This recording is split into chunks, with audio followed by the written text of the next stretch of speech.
జనసేన అధినేత పవన్ కళ్యాణ్ ను టార్గెట్ చేసి విమర్శలు గుప్పిస్తున్నారు కాపు ఉద్యమ నేత ముద్రగడ పద్మనాభం. తనపై తెరచాటు రాజకీయం చేయడం కాదు, దమ్ముంటే విమర్శించి చూపించాలని మరోసారి ఛాలెంజ్ చేశారు. తెరచాటు రాజకీయం చేసే పవన్ కళ్యాణ్ కు ఎందుకు సపోర్ట్ చేయాలని ప్రశ్నించారు. తణుకులో నిర్వహించిన కాపు ఆత్మీయ సమావేశంలో ముద్రగడ పాల్గొన్నారు. ఎందుకు పద్మనాభాన్ని అవమానించారని, చంద్రబాబుని పవన్ కళ్యాణ్ ప్రశ్నించలేకపోయారని నిలదీశారు. కాపు యువత జీవితాలతో ఆడుకోకండి అంటూ పవన్ కళ్యాణ్ కు సూచించారు ముద్రగడ. యువత నాశనం అయిపోతున్నారు, ప్రజాసేవ అనే మాట పవన్ నోట రావడం లేదని దుయ్యబట్టారు.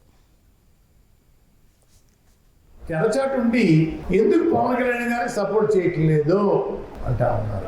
ఎందుకు చెయ్యాలి అని నేను అడుగుతా ఉన్నాను. దమ్ము ధైర్యం మగవాడైతే ప్రెస్ మీట్ పెట్టండి, నాకులాగా అడగవలసిన ప్రశ్నలు అడగండి, అన్నింటికి సమాధానం చెప్తాను. నేను అడిగే ప్రశ్న కూడా మీరు సమాధానం చెప్పాలా. చిన్నతోటి మెసేజ్ పెట్టించడం అది మగతనం అనిపించుకోదన్నయ్యా, రండి అని చెప్పి సవాల్ విసిరేనయ్యా. చంద్రబాబు నాయుడు గారు గ్రాఫ్ పూర్తిగా పడిపోయింది, పవన్ గారికి ముఖ్యమంత్రి ఇమ్మని అడగండి చెప్పమన్నానండి. అయ్యా 20 సీట్లు అట్టండి, 20 సీట్లతో ముఖ్యమంత్రి అని చెప్పేసి మాట్లాడుతూ ఉన్నారు. ఏంటి అర్థం అవ్వట్లేదు నాకండి. 80 సీట్లు తీసుకోవాల్సిన వాడు 20 సీట్లు 21 సీట్లు అంటున్నారండి. ఆ 21 కూడా త్యాగం చేస్తే కాపు యువత బాగుంటారని కూడా నేను సలహా ఇస్తా ఉన్నాను. ఈ రోజు